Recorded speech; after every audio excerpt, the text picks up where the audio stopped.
What are your thoughts on the vaccination? My thoughts. I could have got it last week because I'm a veteran, so I'm not gonna get it right now. I'm the kind who I let the bugs get out of it first. I let people go through. In other words, I said let me wait.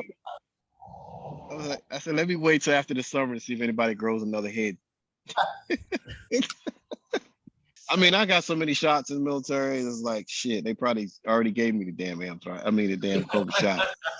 You know what I'm saying? I don't even know. I mean, I've had so many shots that it's my shot record is like 10 pages.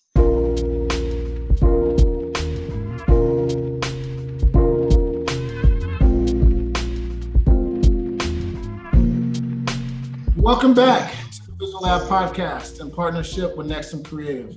I'm your host, Ryan Cuffey, alongside with my co-host, Mr. Ryan Mosley. The TheVisionLab is the official growth mindset podcast for all visionaries worldwide, showing mad love to the cigar community. It's here in the lab where we uncover people's visions and dreams and how those dreams come into reality. Folks, it's all about tapping into and becoming the absolute best version of ourselves through self-discovery, self-examination, and self-actualization. We're in for a treat today, y'all. It's gonna be a fun, bumpy ride. Mo, who we got in the lab? Cuff, today's guest is one of our favorite brothers of the Leaf. He is a native of Charlotte, North Carolina. He is the founder and CEO of Carolina Blue Cigars. Please welcome Christopher Moore to the TheVisionLab podcast. What up? What up? What up? What's up? What's up? Good. Enjoying this overcast sky tonight. It's not too cold. I hope it doesn't rain while I'm sitting out here, but it's cool. It's cool. At the time of this recording, yesterday it rained so bad.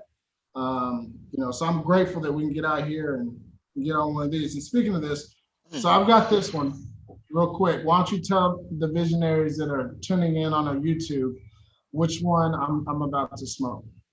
That is the Maduro box press out of the 101 series. That's a Nicaraguan Maduro with a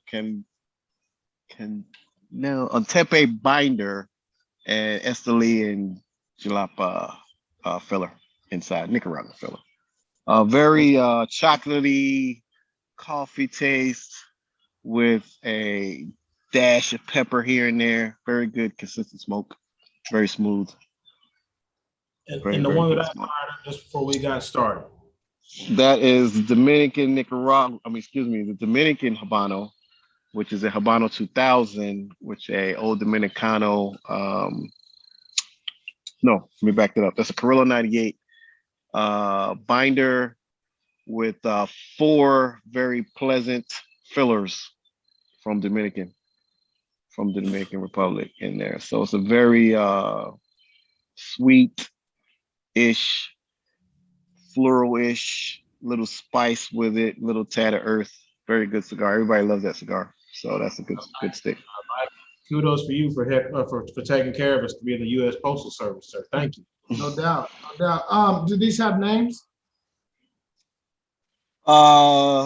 Dominican side does not have a name. It's just a Habano. The actual Nicaraguan side has names because of the series. That one, the box press Maduro is the Dragonfly. The reason I named it the Highway 101 series is kind of where I grew up, kind of where I spent my summers in North Carolina. It's like a highway that goes like out of this little town called Havelock into another little suburban area called Harlow, which is really big. It was a big tobacco area in North Carolina on the eastern side of the state. So what I did is named each cigar for things that were in the area. The Hibiki was called the Black Bear. We have black bears that run around in that area a little bit. Dragonflies, which they will always be out in the summer. You have the fire stick because it was so damn hot, Then we got the summer breeze, which is the Habano, of course, and then we have the Sofrito, which is the actual Connecticut, just because of how the food was and stuff like that, with a mixture of. I kind of mixed that with a little Dominican as well, so it's kind of the seasoning of what was used on food and stuff like that. So Well, I job well haven't done. gotten. Yeah, thank you. So as we kind of open things up, man, obviously you're in Charlotte, North Carolina, excuse me. But when did you Hmm. decide that you yourself are going to get involved in the cigar business? Well, of course, I'm military. I was, I'm a huge golf. Well, I haven't played in quite a bit because of an injury, but I'm like a huge golfer, man. I call it my mistress because that's what I would be. Actually, if I wasn't in the cigar business right now, I would probably be coming home from the golf course, be like Yes. playing there all day. Um, so I was actually playing in a tournament in Punta Cana, and before I got there, I was playing on an amateur tour here in the States, played all over the place. And my relatives in DR was noticing that I played a lot of golf. So once I played in the actual tournament in Punta Cana, he said, "Hey, I didn't know, I was kind of winning and stuff like that." So he's like, "Hey, you ever thought about getting into cigars?" I'm like, "Man, I already to go back, you know, I worked in tobacco as a kid. I worked in tobacco fields, harvesting it, just the whole process, putting it in a barn, whatever. So I did all of that.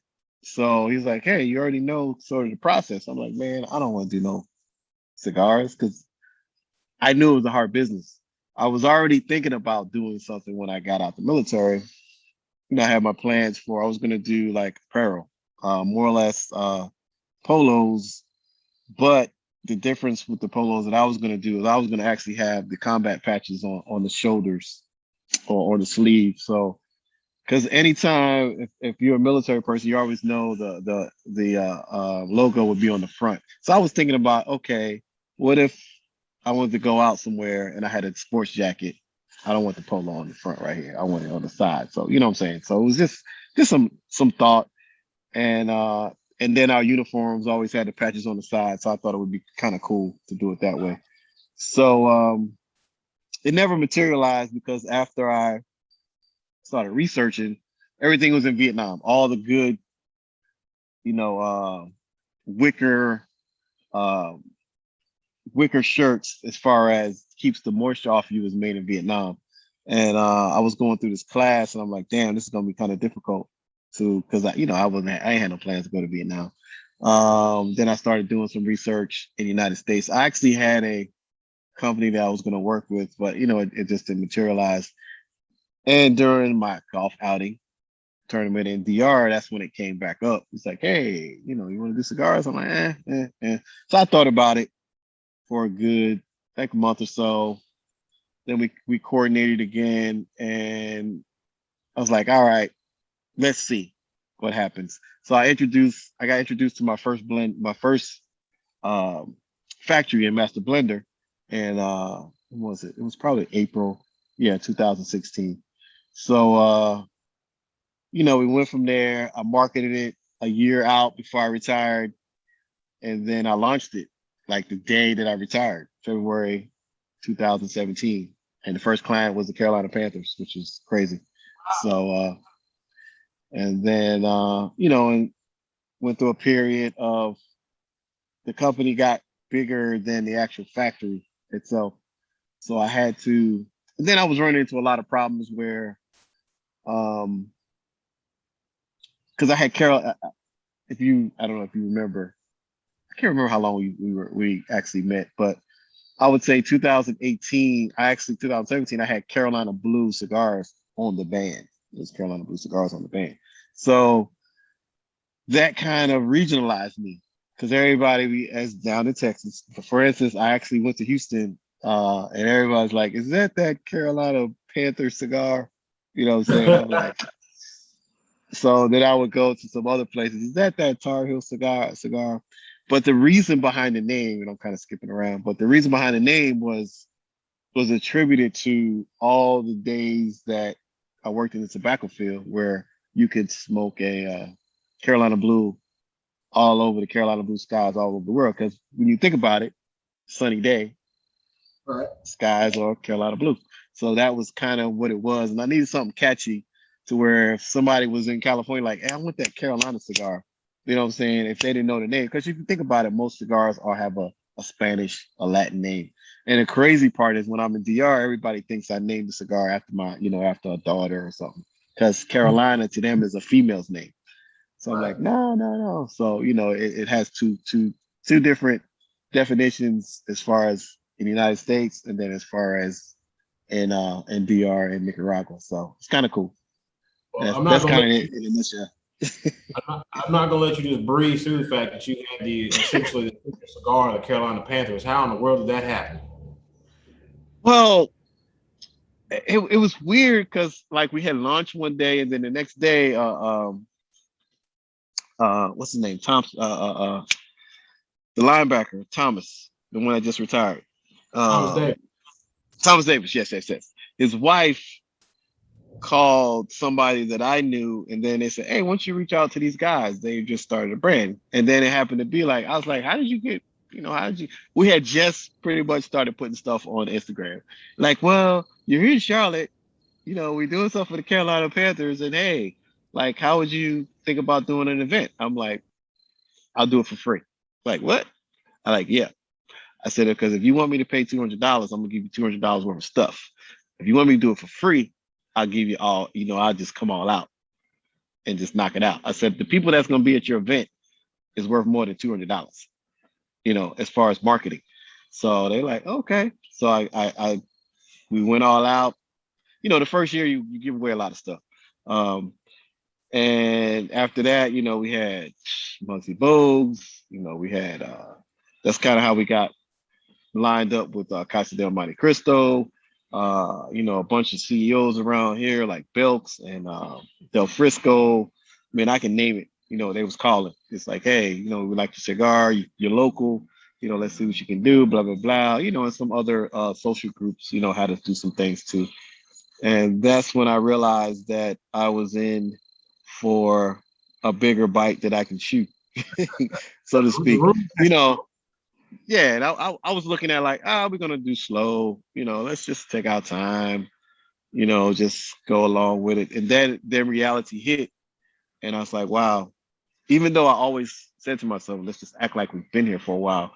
We don't want to do anything halfway.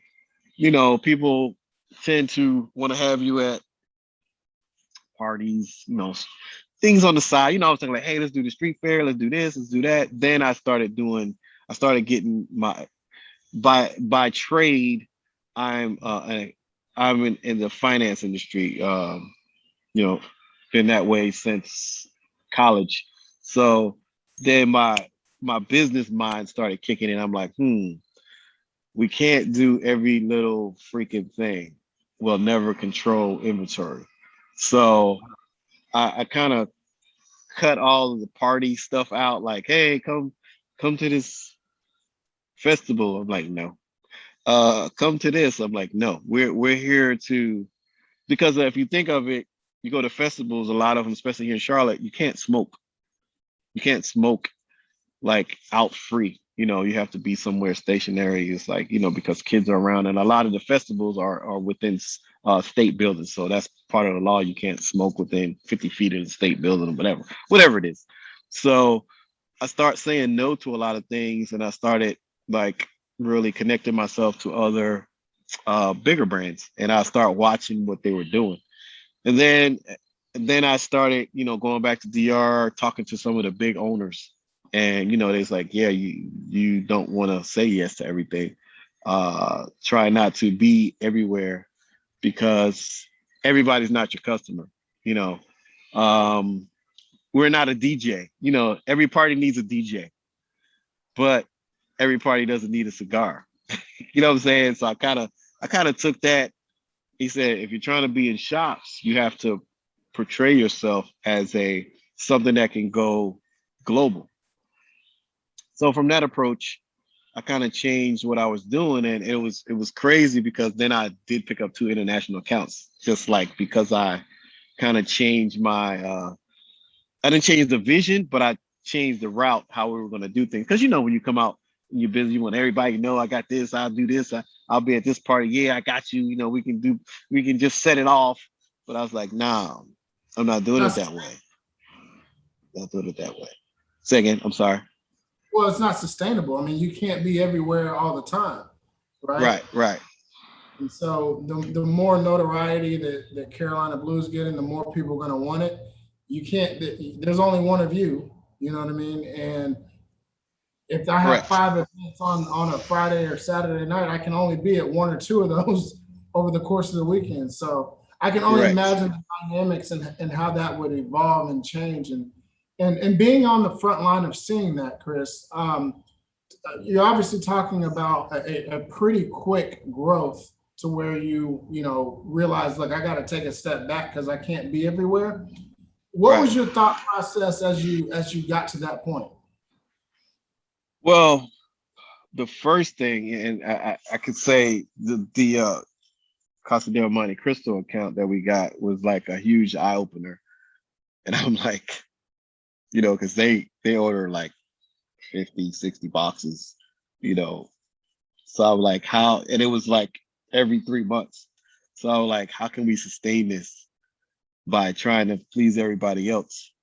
And so I had to like take a step back and see what was going to be down the line. So that was part of the reason to say, all right, I need someone, I need to get with someone who could, one, keep up with the demand.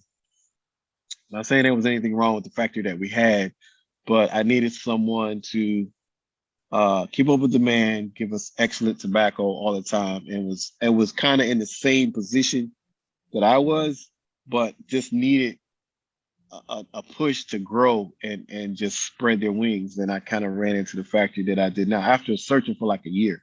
I was in Nicaragua, I was in DR, I was like everywhere, just like, getting samples and giving them my blends. And it was just, I wasn't happy. I was like, you taste like the guy down the street. Yeah. I was like, I was very, I was very picky, not just because, and could I have run to a big brand and did it? Yeah, because I had two that asked me that I was like, nah, I wanted to be independent. I wanted to grow. I didn't want to, not saying I wanted to be I didn't want to be like under someone's shadow. I wanted to be able to blossom with this company at the same time. So we could share ideas and everybody's open. When you go with a bigger company, it kind of, in a sense, everybody is set in their ways over there. But if you don't bring something to the table and try to be a part of the team, like entrench yourself, then they're like, he's just giving us money. We'll give him a pretty good stick. And, but the opportunities opened up where I went with them, and then more opportunities happened where more tobacco, more relationships were built. It's like we talk. Matter of fact, I was on the phone with them earlier today. It's like, we do so much together. It's like I'm a partner in the company. You know what I'm saying? I'm a partner with the factory, not just somebody like, hey, I need 10,000 cigars. Could you send them out by Friday? It's not even like that. So, and they understand everything that's going on with me, and they appreciate, what I'm doing, and I appreciate what they're doing. So it was hard. It was hard from 2018, I should say 2000, the middle of 2018 into 19, and then COVID hit, because we actually came out with the cigars in October 2019, and then COVID hit. I'm like, oh, Man. wow. So Then I was like, oh, I'm sorry. Go ahead. no, I was just gonna say, you've grown the brand. It's known. You're now getting orders of 10,000 sticks or what have you. What's interesting is a lot of times we talk to people, and everybody starts the business to make money. We get that, right?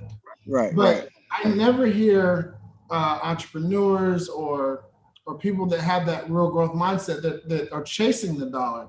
It's always about chasing a better product or a better experience or the logistics. Right. It's never about the money. Can you explain like that thought process? Well, I can say for me, I'll just speak for me. Once I got back into the business and I started making relationships, it wasn't about money. It's like I could have easily said, just make me cigars, and just never went over there, and just the offset would have been like nothing. But the reason I say it's not because of the money, because of what I'm doing over here helps them over there. You know, the more cigars I sell, the more the company grows. And like I told somebody the other day, I could stop selling cigars today, but I would not stop my relationships with them. I would find some other avenue where I could be as far as helping the factory, you know, because that's the relationships that we've grown. So the product, from the product base, and I always say this, and I know you probably noticed my Instagram is like, I want people to experience what we're doing. Um, yeah, everybody, you know, has good cigars, but we say, I want you to experience the work that we're putting into it. Uh, I want you to experience, you know, the country of how, you know, like you're smoking now. One cigar is you're from Nicaragua, you're smoking what the country has to offer. One cigar is from Dominican Republic, you're smoking what is on the island. You're not smoking earth. Anybody can make an earthy ass cigar. Anybody can make a strong ass cigar. But I didn't want to give my customers that. I wanted them to sit there like, wow, that was pretty good. You know, I could smoke No, something else. listen, right now, for those that don't smoke cigars, this is outstanding. It's not even like a tough tar on your palate. It's Right, This one is very smooth. It's not light, but it's smooth, and that's all right, I keep thinking about. It's just kind of smooth, kind of milky. It's easy. It's very easy. That's a great right, word. right, And so right, when you're right. saying that, I don't. It's not that harsh tar tobacco that you would get from you know, Your everyday yeah, your cigar. everyday stick. This is Right, very. I right. smoke this all day long. And that's what, like when I go and talk this to Leo from Barrels and Leaf. I said, man, when I go to the factory, man, I'm smoking 15 cigars, like easy. Like what? I'm like, yeah, bro, 15, like back to back to back to back to back all day. He's like, you're not sick? I'm like, no, because of the greater tobacco that we have. It's like, Yes. you know, it's some of the best tobacco on Dominican Republic. It's And when I say that, people don't believe it. I'm like, all right. No, this is fire. Yeah. You mentioned like partnerships and relationships, and you know, Cuff and I would not be where we are. The show would not be where it's at without one of the most important partnerships we have, and that's with Edwina Brown and the family at Blown Smoke Cigar Lounge in Duncanville. EB, Devontae, DJ Too Clean. Like, we appreciate all you guys' support. We are looking forward to the new location. You guys know if you need anything, just give us a call. As we shift gears, one of the things you mentioned earlier in the interview was that you launched it basically upon your retirement from the military, and next thing you know, the room had gotten a little bit bigger before you realized what was going on. And we never hear Yes. anybody on the show talk about, well, what do I do when the room changes and all of a sudden I'm slightly over my skis? Can you talk about the mental adjustment you had to make when things got a little bit bigger than you anticipated? And the thing about it is, it's probably from my military experience. When things are over, you know, when things get too out of hand, you have to step back and you have to like, all right, you know what? We can't do that right now. Let us get out. And if you don't, I'm a very realist person. So it got big. I'm like, you know what? I'm gonna have to not damage some relationships, but I'm like tell people like, hey, we are rebranding. And if you just stick around, let us go through this process. When we come back, we're gonna have something special for you. And a lot of the people stuck around and they waited. You know, they saw what I did in the beginning as far as taking my time and just try to get try to get feedback from them. During the process, I was doing blind tastings for different, you know, blends that I came up with. You know, people enjoy that. One shop here, Preston from Teller Smoke. He was like my first shop. And, you know, I was always talking to him like, hey, just give me time. And he knew because I had gave him some stuff that I had came up with. And like one stick that we're trying to recreate now is called the Lorena. He will tell you today that's probably one of the best cigars he's ever smoked, ever. Like, and that was the type of product that you know, I would go back to the factory and I try to recreate. You know, I listen to my customers, you know, I listen to what they say they want. But do I give them exactly what they want? No, I give them something because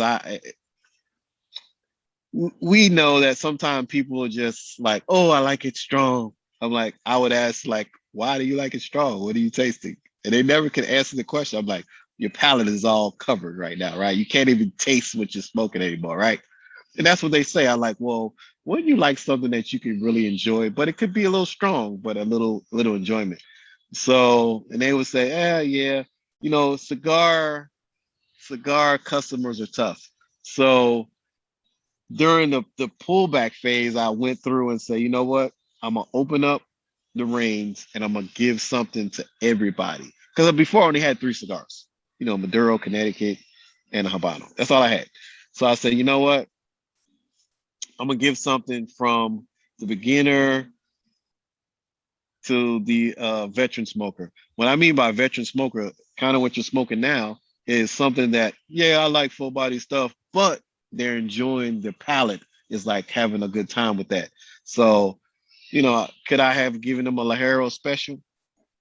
Yeah, because I created one and nobody could finish it. So I'm like, well, I'm gonna give, they're like, I can't finish it. It's too strong. I'm like, yeah, you're right, because I couldn't finish it. See, people, I'm actually working on one that, people keep saying it's not full enough. I'm like, okay. My thing is like, be careful what you ask for, especially for somebody that's always trying to come up with something better. So yeah, I'm working on something, and when I finish the product or when I have the sample ready, I'll send you one. And yeah, So just be careful what you ask for. one of the underlying things that I've heard so far is your ability to be patient. And we're in a microwave society. Everybody wants everything now, immediately, 30 seconds. Like, the art of patience and craftsmanship and truly putting your work into something is kind of a dying concept. Yeah. Where did you get that type of patience from? I mean, like, this is your brand. You hop out the box. Next thing you know, you're with the Carolina Panthers, and there's a lot of demand. Somewhere along the lines, you had it in your gut to be like, let me pull back the reins, like you said. You got enough patience to see it all the way through and to do it the way you want it done, versus letting the outside forces pull you in a direction you don't want to go. I've always been patient, I guess, by nature. In the storm of battle, I was always the one to just look around and like, all right, everybody chill out. Let's get our senses first. Let's let the storm pass while we bunker down. You know what I'm saying? And let's think about what we're doing. Could I have come out with something just like, all right, y'all want a Carolina Blue? Bow. There you go. It could have been like, what is this? You know what I'm saying? So I think me being patient and really watching, and then understand that if I'm patient with it and give the demand of, it's like waiting for that pie that grandma bakes. You know what I'm saying? It's like you wait a whole till Thanksgiving because that's the only time you can get it. You know what I'm saying? Like, she only makes it at Thanksgiving, and that's like the best pie you ever had. So that's just me. I'm like, let me just wait it out, do it right, have the inventory, put the boxes right, come out like you've been here. Because of the motto that I use, let's act like we've been here for a while. If you look at everybody else, they take their time. Everybody waits. And like you said, the microwave age, it was crazy that you say that, because as I'm going through COVID and other things, it seems like the boutique guys are like, well, when you gonna have it? You gonna have it next week? Is it gonna have it be here next month? But if, say, LFD said, well, we're bringing out a cigar, they'll wait 5 months for it. It's coming. But me, they want it tomorrow. Like, you're a boutique, you can make it right away. The process is still the same. It's no different. My process is just as long as theirs, but I want to take time. And it's like, I guess the thing I was doing was teasing people with the demand. I'm like, it's coming, then I would smoke one. When is it coming out? Oh, it's not quite ready yet. I don't like it. So then people would wait, and then they get it like, oh shoot, this is what we've been waiting for. This was up. So but when I do the cigars, that's a great point, Chris. I want to jump in real quick because Mo brought up a great question. You had a great response and great answer. And then the first word that comes to my mind is balance, right? Yeah. So you know that you need to be patient, but you also know you need to feed the market something. You need to feed the market what it wants, but what's Right. available. How do you balance as a business owner and as a brand? How do you balance getting the product to the market, but at the same time staying, connected with the factory to make sure it's the best product that Carolina Blue can deliver? And what I did is different than what I did when I came out. I was trying to be everywhere. I was trying to be in New York, Virginia, Maryland, and I was everywhere. I was like every weekend I was on the road, just because I had conversation with Sean Williams from Cohiba and Dean from Epic and a couple other people, and it's like, yeah, you're gonna travel a lot, and I was doing that in the beginning, so I couldn't control anything because this guy wants 10, this guy wants 5, CDM wants 20 or 40, and everything was all over the place. So I'm like, you know what? I'm not gonna do that shit again. So what I did is, especially and COVID to me was like a blessing. Everybody was out, selling cigars because they were home. I was like, I told my crew, I'm like, don't even worry about selling cigars right now. Let's just get our foundation together. Marketing, signs, labeling, licensing, permits, everything we need to do, because you know what? When the market opens back up, guess who's going to have inventory? Me. You know what I'm saying? So, and they're like, okay, so that gave me time to blend and really work on the Nicaraguan line. In the cover of darkness, I'm working on the Nicaraguan line nobody knew about. I could have brought it out at any time. Here, take it. It's Nicaraguan. Oh, I love it. But it wasn't the profile of Carolina Blue. So the patience and just waiting and everybody didn't have to rush. We didn't feel like we had a deadline. We felt like, all right, let's just tackle this project. Everybody's good. Okay, let's move to the next project. Everybody's good. Let's move to the next project. And that's how we just took it right now. It's like, and during the way we would, like, okay, we got a 5-piece sampler out. We have a limited edition. We have like 50 boxes. You want them? They buy them up. Then people start talking. Like, yeah, you got any more of those? Nah, you gotta wait. And then we would, go out again and tickle them some more. Like, all right, we got a 3-piece sampler. You have any more of that Pennsylvania broadleaf? Nah, we got something different. Try that. So from that, what I was doing is getting feedback as far as what would sell, what would people like. So they were helping me of stuff that I didn't have to do because of the demand, what was going and what people wanted, and that's how, just played again. I just kind of played to the customer, and I let the customer do the selling for me. I could sit on there all night. Oh, smoke this Maduro box press. It's so good, blah, blah, blah, blah, blah. But I let people, the customer do it. And they're like, yeah, you got to get that Carolina Blue. Because I don't think you've ever seen me say, yeah, you got to try this Carolina Blue right here. This is the bomb right here.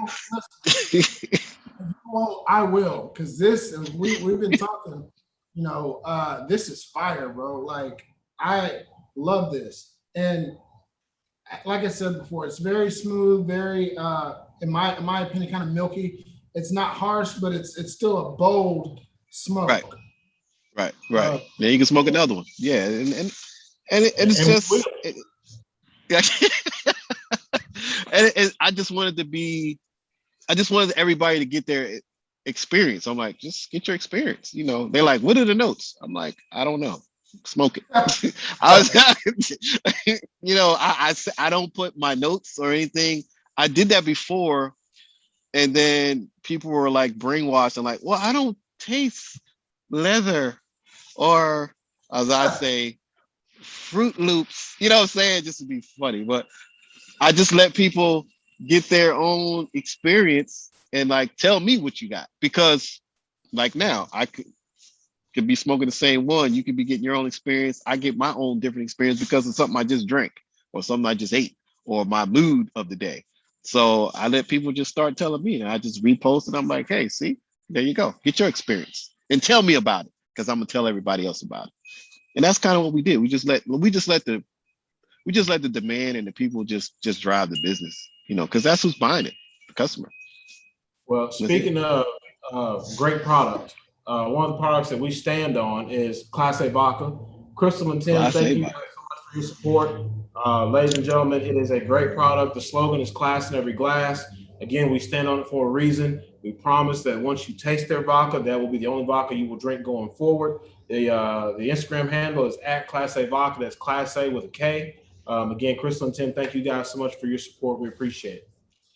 Yeah, I So met them in Atlanta. Yeah, I met them in Atlanta. Good couple. I like them.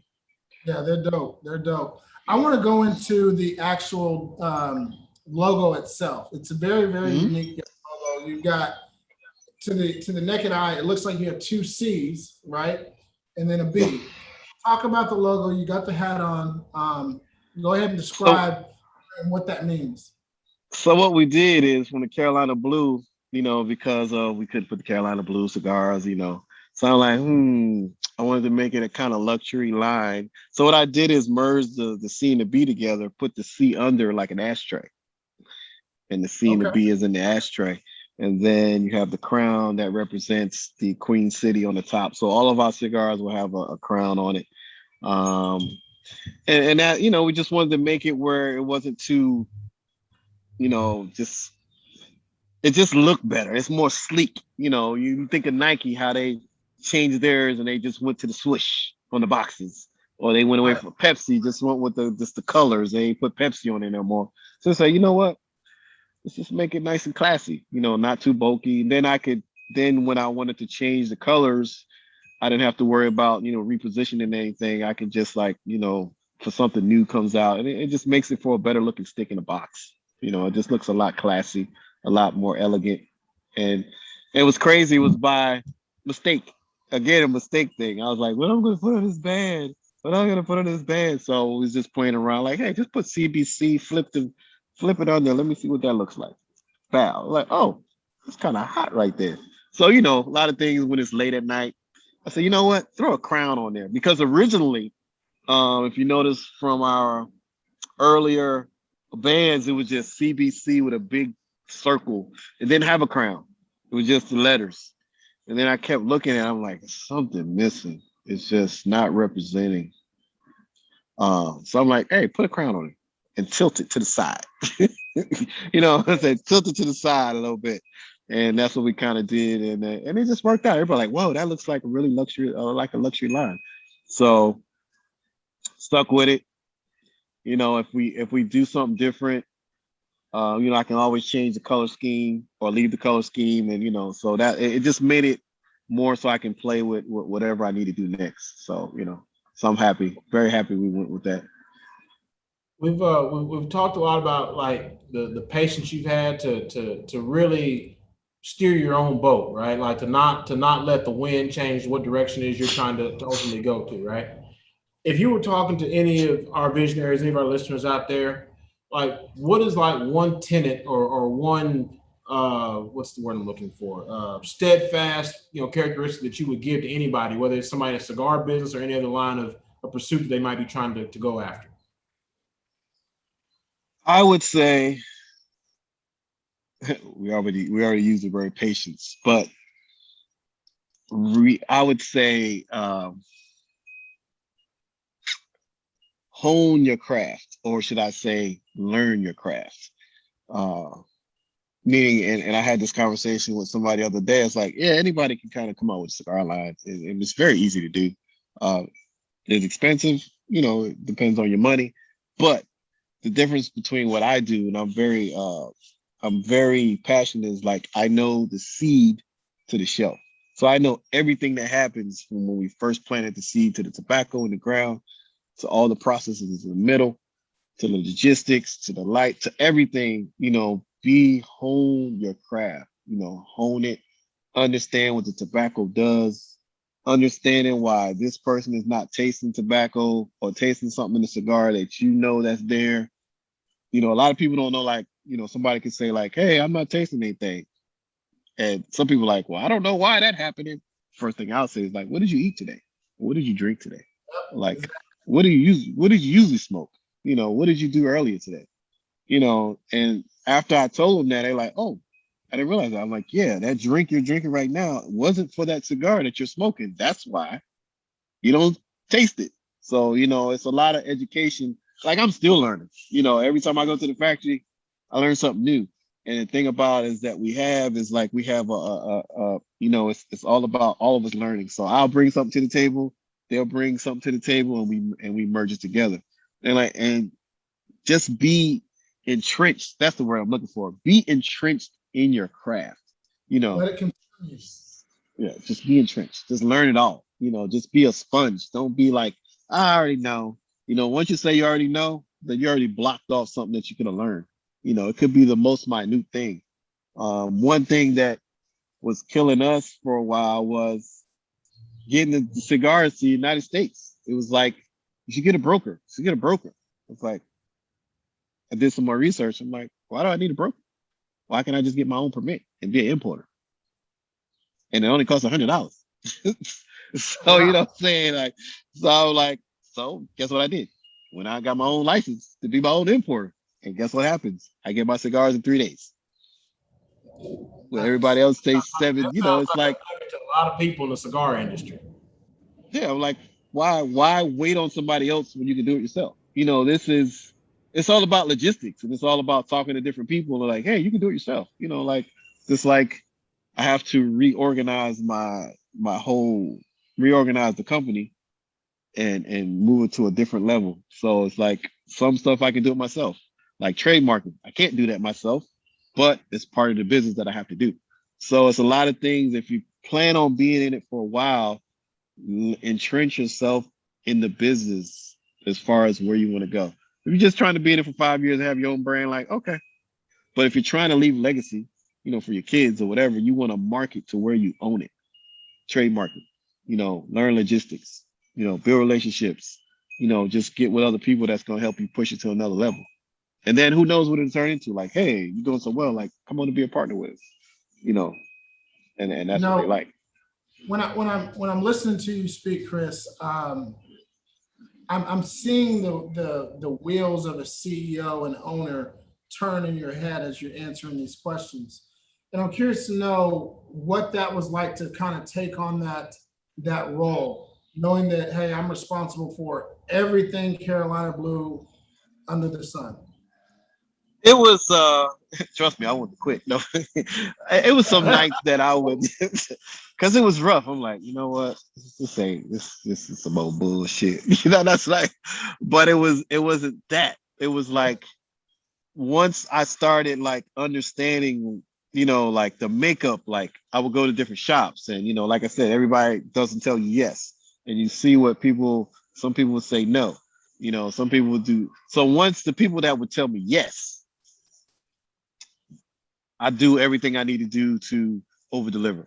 That's part of what I do is like over deliver, give you something that you're not expecting. Listen to what your customers are asking for. And I'll go back and say, you know what? You like New York. I'll take New York, for instance. New York is the only place that buys 60s for me. Nobody really buys 60s. And to be honest with you, I'm not a 60 guy, but I know people like them. I just make cigars for New York.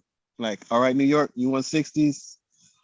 They all yours, So you, as a CEO, you have to sit even and be the customer. You can't please everybody, but you have to see the demand, what the customers want. And you have to always look to evolve. Like, I'm already trying to evolve the cigars that you guys are smoking right now. I'm already looking like, all right, people are going to get tired of these.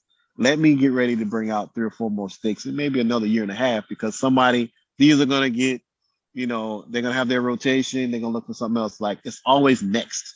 You always have to be 1 or 2 steps ahead of the whole program. And that means you always have to be, 1 or 2 steps, with the FDA, with logistical wise, with the tax wise, with your company, as far as the growth of the company.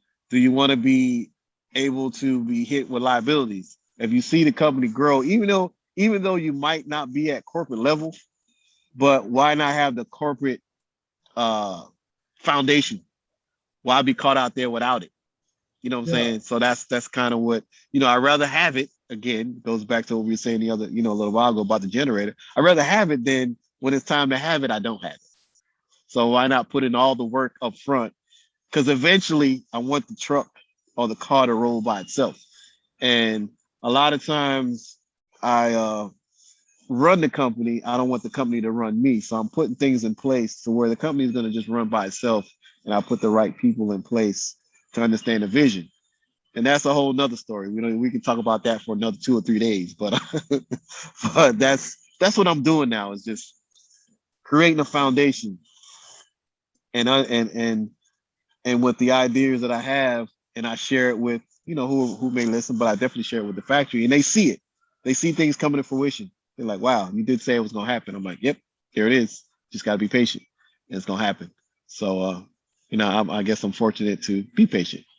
So, Well, before we really open things up, we have to say thank you to the good folks at Dallas Leaf LLC, the entire army that is Dallas Leaf LLC. yeah, Visionaries looking to get something done, whether it's charity events, entertainment, they make great cigars as well. Give the folks at Dallas Leaf LLC. The website is dallasleafllc.com. The Instagram handle is at Dallas Leaf LLC. So, one of the things that you said, and I got to jump into it, with it being the Vision Lab podcast, is that now the folks at the factory are starting to see the things that you've talked about. What's the long-term vision for Carolina Blue Cigars? I've actually, for the first time, thought about it on a longevity standpoint. You know, yeah, I'm black, okay, but I'm a cigar manufacturer. That's first and foremost. Color doesn't matter.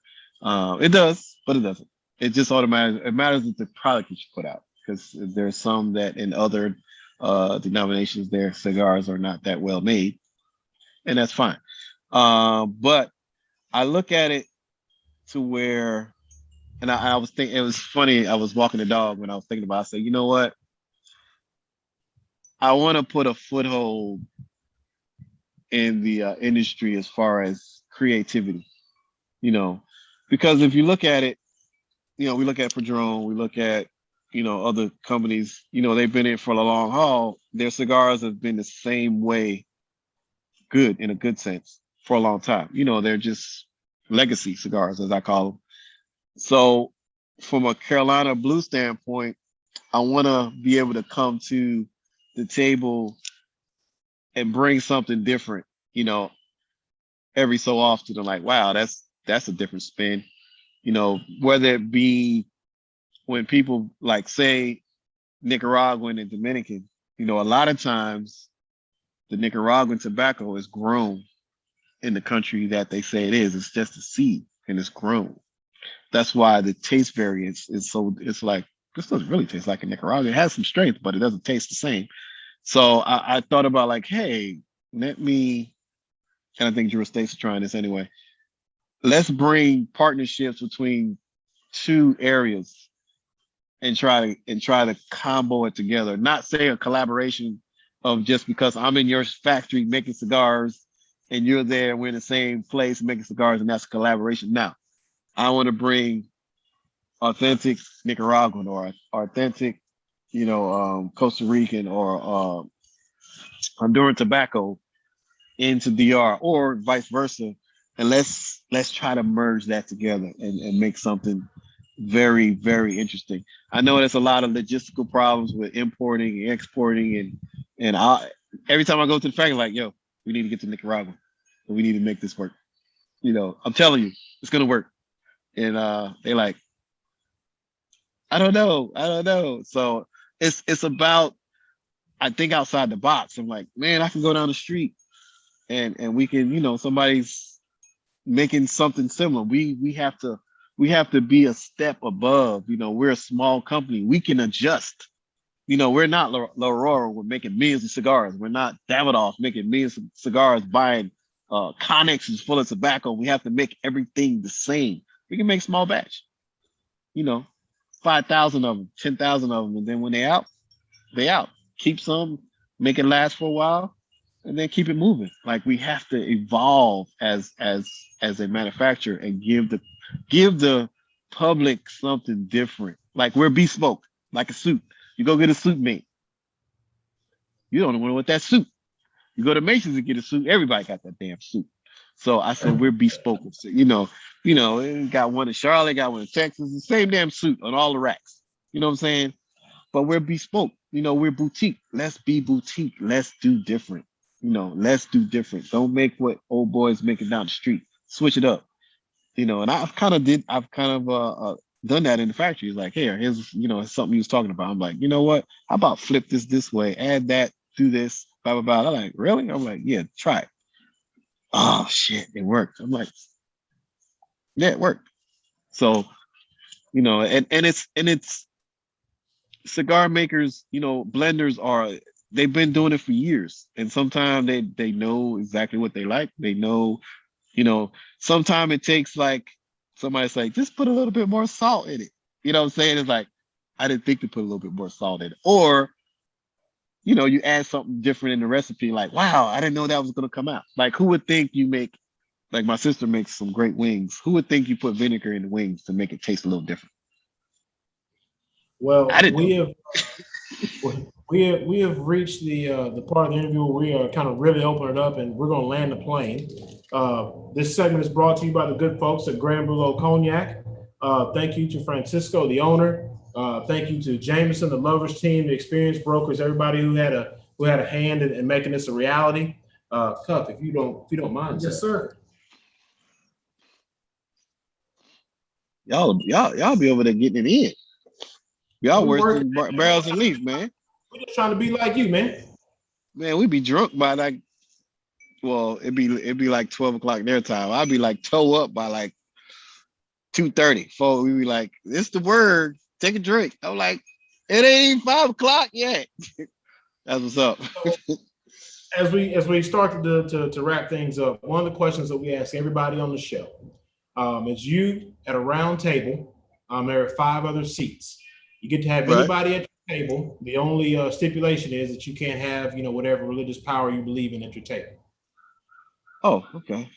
Wow. That's a damn good question.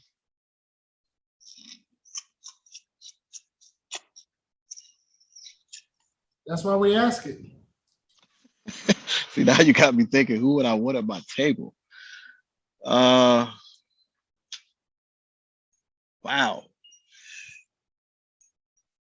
Interesting.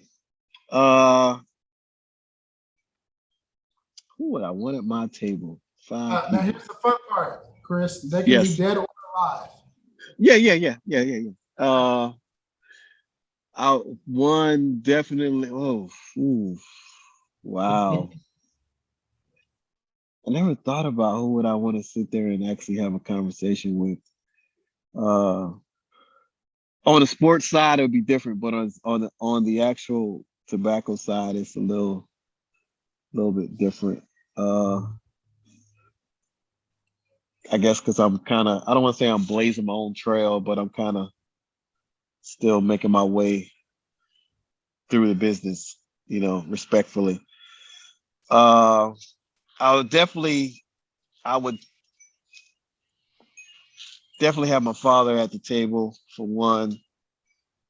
I guess another one would be, God, now you stumped me on that question. Because there aren't many. I don't say I don't look up to anyone. I do look up to people. I'm like, I guess it would be. Wow, man, y'all got me on that one. I really have to really think about that. Who would I want to sit at the table? Now, if you ask me a golf question, I would tell you that right off the bat, or a sports one, I would tell you that right off the bat. Okay, sports wise, I would probably have. I definitely would have. I'm a huge Tiger Woods fan. I would have Gale Sayers at the table. I would have Earl Campbell at the table. I would have. Got 2 left. I would have. I was a huge Charles White fan as a kid. I used to play for USC.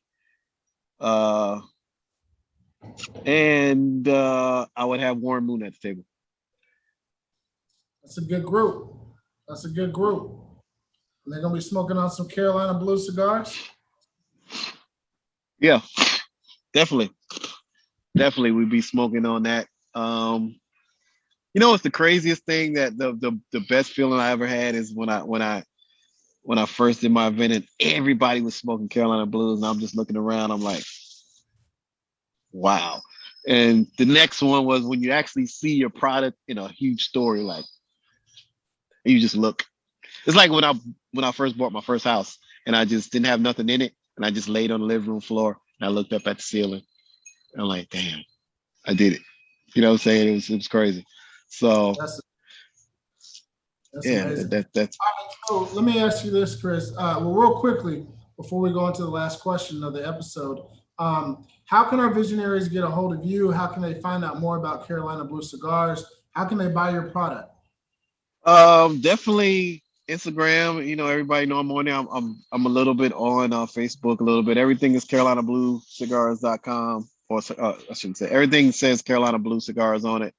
Right now we're doing a revamp of the website, getting ready for TPE. So right now it is shop CarolinaBlueCigars.com. You can get pretty much all of our sticks online right there.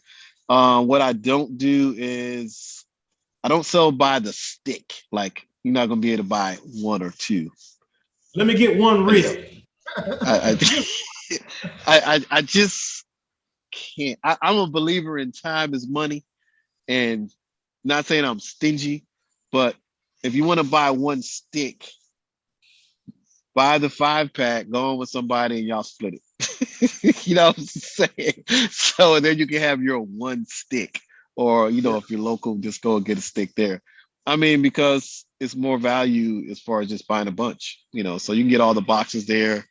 You get the signature series, which is all the Dominican cigars that we have. And then we have the Habano 10 series that is all the Nicaraguans together.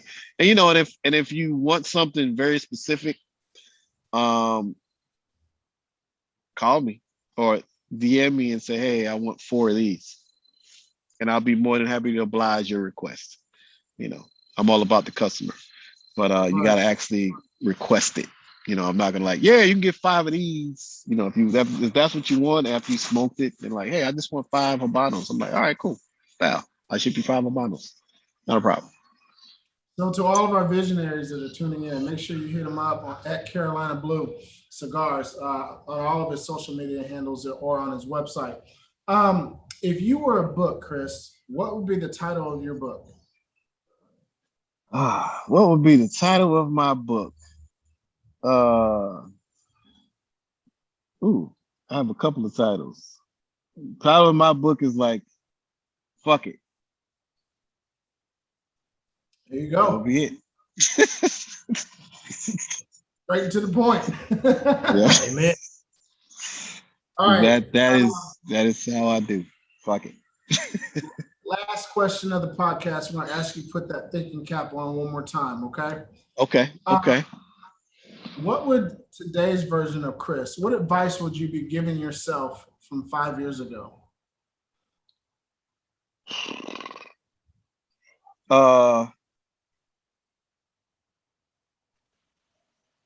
Probably 5 years ago from today is be more patient.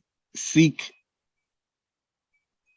Yeah, it would probably be continue to research what you're doing. Meaning, a lot of times, again, I have no hard feelings from my first factory. I have none. I love that guy to death, Francisco. That's my man. To this day, we still talk. But I would have been more patient other than just going with the first thing that came about. So I would have just all right, you know what?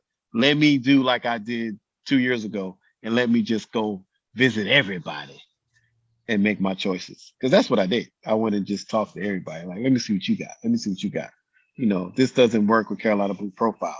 This is not what I'm trying to do. This is, because you're at the mercy of people when they like, you want a cigar? Like, yeah, check this, it's really good. Oh yeah, it's good. And sometimes it is good for you at the moment, but I don't make my cigars for me. I make them for you. So if you can't sit down and say, you know what, I don't think Jill's gonna like this cigar, or I don't think Mary's gonna really dig this one. You know what? Nah, I'm good. If you can't sit there and do that, and that's something that I didn't do in the beginning. I'm like, oh yeah, it was good. The cigars were good. Thankfully, no, let me take that back. My first cigars were crap. My second batch, once I realized what was going on, then they were better. Yeah. And then they evolved to what we have now. And then the next batch after these will be even better. That's a bad word to use with cigars. They will be more enhanced, as far as what I was thinking of too. Well, I'm glad you thought about us, because this is amazing. Absolutely amazing. Now we're going to fast forward the clock 5 years from now. Okay. So we're going to make you a little bit older. What is the version of Chris? What advice is he giving you today? Go slow and gradually build up your demand. Just gradually build it up. Take care of the little people first, and then take a step forward. That's kind of what we're doing. Yeah, we're. I'm not trying to be in 50 stores right now. Can I handle 50 stores? Very, very easily. But I'm taking care of North Carolina, the little people that I know that I built relationships with previously. I'm taking care of those guys first. I'm like, here, you guys were loyal to me. I'm gonna be loyal to you. Let me do what I need to do with you, and then I'll move forward once the cigars have legs, and then I'll move forward. Then I'll take another step. Until they get legs, I'm not gonna move. Dig that. That's great. Sound advice. Well, Chris, we'll certainly want to say thank you very much for jumping into the lab with us. This has been outstanding. In the cigars, my goodness, man, you knocked it out of the park. No doubt about it. We will be purchasing some on CarolinaBlueCigars.com. To all of our visionaries, thank you again for tuning in to another fantastic episode of the Vision Lab podcast. Remember, each one of our guests are dropping nuggets of wisdom here on the Trail of Life. Ultimately, it's up to you to pick them up. And remember to catch us next week. We're going to have Big Smoke Doc. So we're going all the way out to the West Coast. So from one coast to the next. So check us out. Ladies and gentlemen, my name is Ryan Cuffey. Sorry, my name is Ryan Mosley. He is Ryan Cuffey. What you've been listening to, hey man, it's been a long day. Do my cigars do that to you? Make you forget your name, bro? No. No lie, it's a great cigar though, bro. You did your work. Hold on. Give it 5 seconds. For the purposes of editing. All right, go. Ladies and gentlemen, my name is Ryan Mosley. He is Ryan Cuffey. The voice you've been listening to is the voice of Christopher Moore, the CEO, founder of all things Carolina Blue Cigars. We will see you guys next week on another great episode of the Vision Lab podcast. Blessings.